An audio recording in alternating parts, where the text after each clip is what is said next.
As the Hellfire Gala rages on, a new team of X-Men are ready to take center stage. All this and more in the pages of X-Men issue number 21, the finale to this Hickman X-Men solo series. Alright then, so as the comic opens up, we see more of the Krakoan top brass trying to rub shoulders with leaders from all over the world, and yes, that even includes King Namor of Atlantis. Despite his mutant heritage, Namor has ultimately been kinda standoffish with Krakoa, saying that they are only playing at being emperors and being conquerors, and that the whole enterprise is ultimately doomed to fail. Xavier says that things like the Hellfire Gala are how they hope to try and strengthen Krakoa without needing to shed any unnecessary blood. Magneto also mentions how the Quiet Council still has 2 empty seats on it right now, and they would love if Namor would be willing to join to help solidify the union between Atlantis and the Krakoans. Namor still turns them down, but moreover than that, he goes on to cut what is basically a frickin' wrestling promo against Eric and Chuck and this entire Krakoan enterprise. In short, he says if he wanted a seat at their council, he would just kick down the door and take it. After all, who would be man enough to stop him, and that he would never share a council with those he didn't view as equals, and he doesn't view Krakoa as his equal. Why? Because despite how much their island has grown in such a short amount of time, it is still just an island surrounded by 70% of the rest of the world, which is made up of water, which is Namor's domain. So yeah, needless to say, Namor isn't going to be on the Christmas card list this year, but hey, just because they can't curry favor with Namor doesn't mean the mutants can't curry favor with celebrities. All throughout the Hellfire Gala crossover, we've seen a ton of very real celebrities rendered in comic book form, and this issue actually has 2 of my favorites. We got Patton Oswalt down there in the corner, obviously a lifelong nerd himself and the voice of MODOK on the Hulu show, as well as Kevin Feige, the main man behind the MCU's big success over the last decade and some change. He asked Cyclops, hey, what's your story? Oh, you know, it'll take a while. The centerpiece of this evening, though, is the big unveiling of the brand new X-Men team, but to pick the proper members, they need to actually have a vote. No, not paper ballots. Democracy actually works in Krakoa. You see, Emma Frost, using her amazing psychic powers, literally pulls every living mutant on Earth to have them decide which members would best represent them on the team. In reality, the members of this team were actually chosen by an online vote, so there's a good chance that you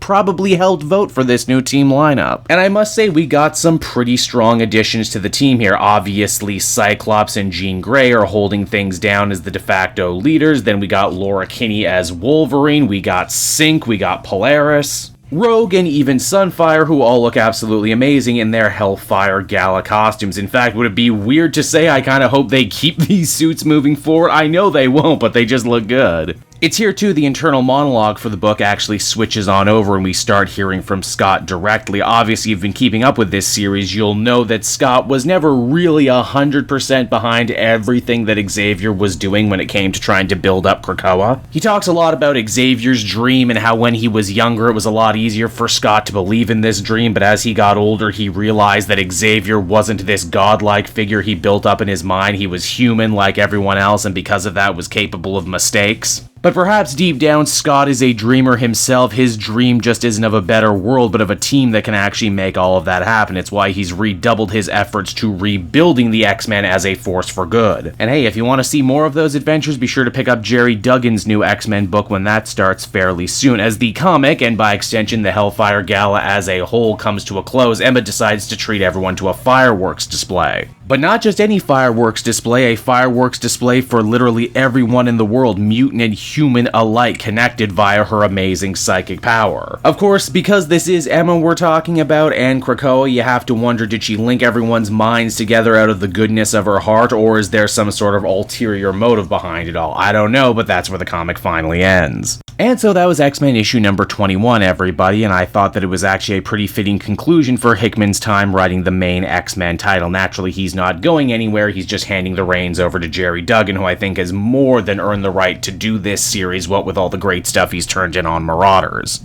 I quite enjoyed that this one went for a real happy ending, not so much a bang, but a closing of one chapter and the beginning of a next. This is Krakoa arguably at the height of their power. And if Hickman has envisioned Dawn of X and Reign of X and whatever comes next as some sort of big trilogy, then yeah, this is probably the end of Act 1. Beyond that, there's not really much else to say. This is kind of a celebration of the X-Men and Krakoa and how far they've come in a very short amount of time, and I definitely liked it, which is why I give it a deserved 8 out of 10.